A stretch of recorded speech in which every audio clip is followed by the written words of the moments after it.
take you through selecting the collage images for one of the pieces, and then we'll see where we are. I'll probably go off camera and select the pieces for the rest of them and come back and we'll do our actual gluing down. So here's the little guy. Obviously we don't need these margins. Typically I like to tear rather than cut because I like a less distinct edge than what you get with scissors. So I'm going to rip the bottom off and I'm going to tear around her, but not particularly close to her. I like this, oops, that's closer than I wanted, but I like this yellow, so let's make use of it.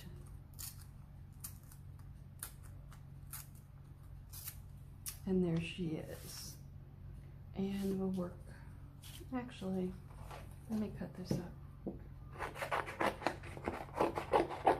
It's just going to be a little less awkward to work on if we have a smaller piece. But you notice I'm not cutting it out yet. I'm only going to cut it out when I've got all the collage and paint on. Okay, so there she is. Now at this point, I kind of wished I had left the edge, this edge, but we can always glue it back if we want it. So there she is. Now, the first option that I looked at was this background that I got from somewhere. I don't know, I bought it, obviously, or no, yes. So there she is against the back. It might be nice to actually fussy cut her out, which means just cutting right along the edge of the image. But she's pretty. Those two are good complements for each other. I also like the ranunculus. I like that yellow. That could be a collage element, along with maybe parts of the orange. I also had this paper. That could be, it's too bad I don't have something for up there, but it could also go this way.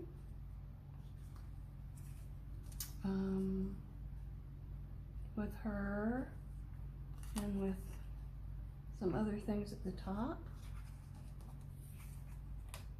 I have this nice image here.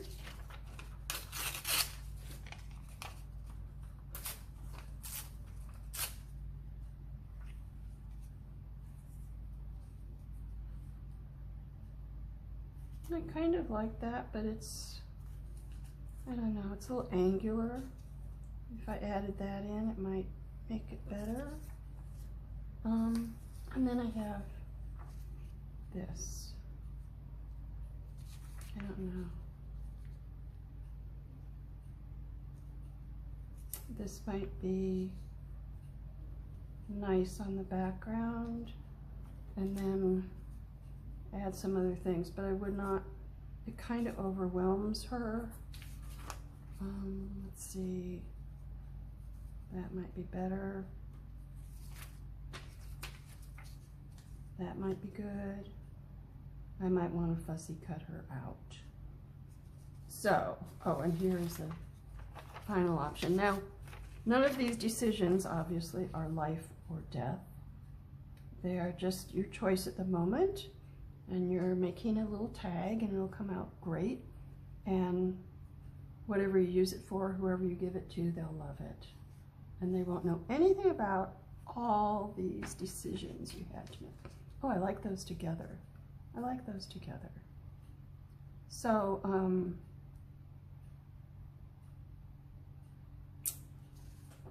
pretty sure that's what I'm going to use. So,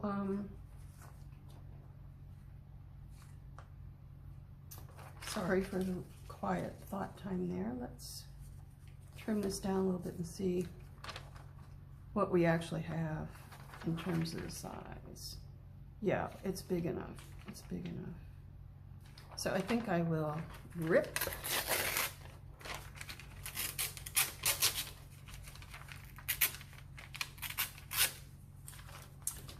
Okay, and wouldn't you know that I forgot to get some water? So, excuse me just a second while I go get some water so I can do the pooling. And I should have also listed in my materials that you will want some wax paper to put underneath your tag so you don't get glue all over everything. Now that I have all of my collage images selected and I know what the background's going to be, I can decide excuse me, what portions of the background images I want to use. So I'm going to put the grass type image up at the top, dried grass, and figure out exactly where it's going to go. Remove the excess. And then I'm going to do the same for the bottom. And checking out where I want the rabbit to be relative to the various pieces of that image, and I decide to use the lower half of it. Rip away the excess, and then I'm ready to place the rabbit. This is still all tentative because nothing's been glued down, but I know I want to use the little ranunculus, and I need to cut them out, fussy cut them, so that nothing remains on the little piece of paper but the image itself. And after a little bit of consideration where I might put them, I decide I want to use the bigger one too. So I cut it out as well. And now I'm going to make my final decision on where those flowers are going to go. We're ready to do the gluing. So to do that, I use my Liquitex matte medium, and I put a coat both on the mixed media paper background itself and on the back of the collage image, and then put the image down and brush a light coat of the medium over it. And the same for the lower portion of the background. And then I'm going to want to put my rabbit on and the flowers. And I'm thinking that for this, I want to extend the yellow background right around the rabbit up a little higher. And so I do that with paint. And then I soften the image, soften the edge of the paint with some water, decide I want to increase the area and pull it out with the brush. And then I'm ready to glue the rabbit on. And then the flowers. And for that, they go behind the bunny. So since the adhesive isn't dry, I can pull the image up with my fingers and place the flower behind it. Okay, there's Mr. Rabbit. And we'll put him away. And on to the next, which is, we'll get out our next sheet.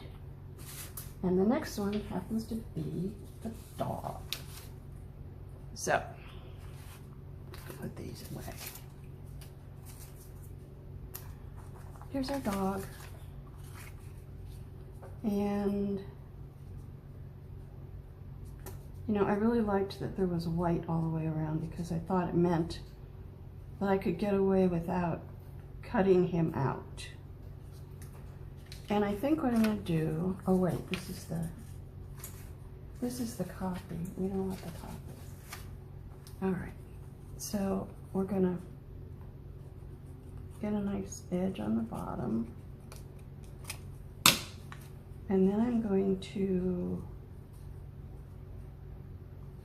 fold where I want that edge, which is right about there.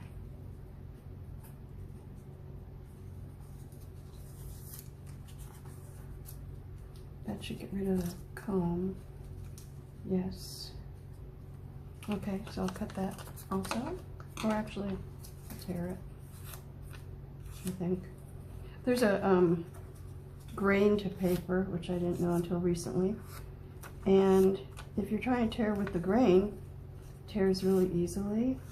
If you're trying to tear against the grain, kind of no matter, like this, I guess this is against the grain, kind of no matter how many times you fold it back and forth and try and get it to tear nicely, it doesn't, but that's okay. That's just, you know, another feature. It's a feature. And I want to get rid of some of this.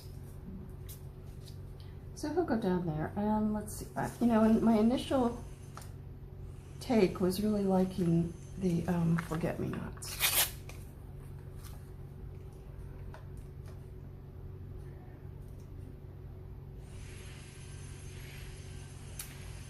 But I think what I'm going to do with him, okay, here's what I'm going to do with him. I am going to glue him down, and then as an alternative to fussy cutting the background, I'm going to paint around. So what I'm going to do, like I said, is glue the dog down, applying the medium both to the mixed media paper and to the back of the dog image, and work on another one. So next is the horse. I'm going to start by cutting him out. Fussy cutting, cutting right along the edges of the image, removing all the background. This is not a technique I really like to use because I get a very sharp edge on the image, but sometimes it's the best choice for the situation. I think this is one of those times.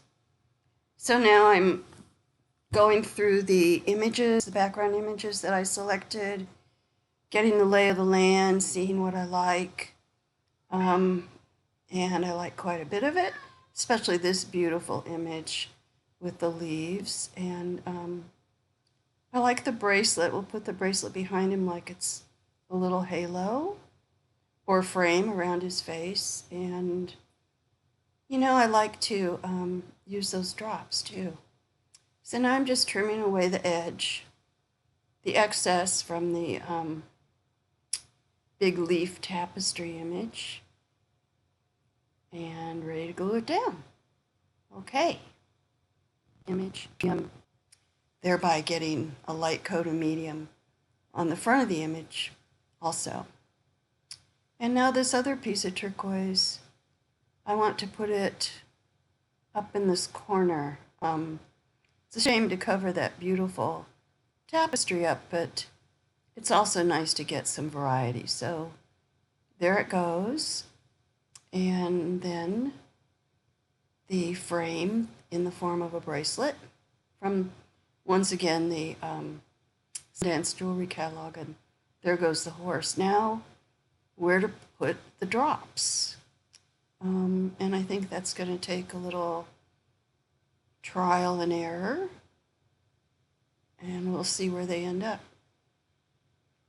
I often like to put things right on top of the head, but not time. And now with this little piece, using my finger instead of a brush for the medium. So much for him. And we turn to the cat. So obviously this background has to be removed. I don't have the option of, well, I guess I always have the option of painting over it, but I have a lot of collage pieces they're going to go behind, and trimming some of that excess material away helps me, but I'm going to end up trimming all of it off. So there it goes. And now we're in a better position to really make some decisions on the background images. So I tear a little bit of that big piece out, thinking it might work down in the corner to the left of the cat, but it didn't. So back to some other areas. This other pink, this beautiful pink floral image from that jewelry catalog goes so nicely with the blush color lace image, and got this for in that. So I think we've got it, generally speaking, but I'm going to spend a fair amount of thought and time to exactly where I want those two pink background image to overlap. And since I have a very precise idea of that, the way I'm going to remember where they go is to just take a pencil and make a little guideline on the bottom of where the image is going to be. So I'm going to start with the top one because that bottom edge of the top one is underneath the top edge of the other one. And I used the lines I drew to align it properly. And then the little bottom piece, and then the cat. And I think I'm done. No! Zinnia will really bring some punch to the upper part of the tag, and that will balance the strength of the cat image with that strong value contrast in the black and white. So there it goes, and that's that. Back to the dog. And we're closing up the medium because we're not going to use it for a little bit because I'm switching to paint at this point. And I have my light blue, one of my light blues, because blue is the theme color for my dog tag. Just using the wax paper as a little palette because I'm not using much paint at all. So I'm going to go around him, paint around him, and I'm going to use some light and also some dark. And my cat wants to go out of the room, but she's not going to. And then we'll add some dark up at the top. A technique I like is to put a little bit of water on the wet paint. And that will soak up the paint. And then I can take a paper towel and add the paint, and I'll have these fuzzy white dots left. So now that's going to dry. The paint actually dries a lot more quickly than the medium. And I'm thinking I'd like these forget-me-nots maybe as a border on the bottom, but of course the piece isn't wide enough, so I decide to tear it in half and splice it. Oh, I'm fussy cutting one of the flowers that will overlay the piece to the right. So, and let's take a look at these other images, see what we see. Yeah, I like the peaked part of this design because that might go quite nicely over the little half circle at the top of the tag. And then I'm checking out, what about this beautiful blue border that I like so much and talked about before when we were going through the background images. So yes, no, maybe, maybe not. You know, it's just a lot of trial and error, keeping your mind open, seeing what's in front of you, evaluating, and if you don't, try something else. So I'm still thinking about looped part where the semi at the top of the tag, and I think that that little piece I just cut out might be good for that place. And, you know, just have some other things I'm moving around. Looks like the pretty pale blue border's losing out. So I'm going to draw the tag so I can, especially so I can place the top end image appropriately where I want it to be over the hump in the top of the tag. And yes, that works. Seems like I'm beginning to get the idea that I'm going to frame the dog, or at least the dog head, with collage and lose the rest of his body. So get a decision. Time to glue these pieces down. We'll see what we have.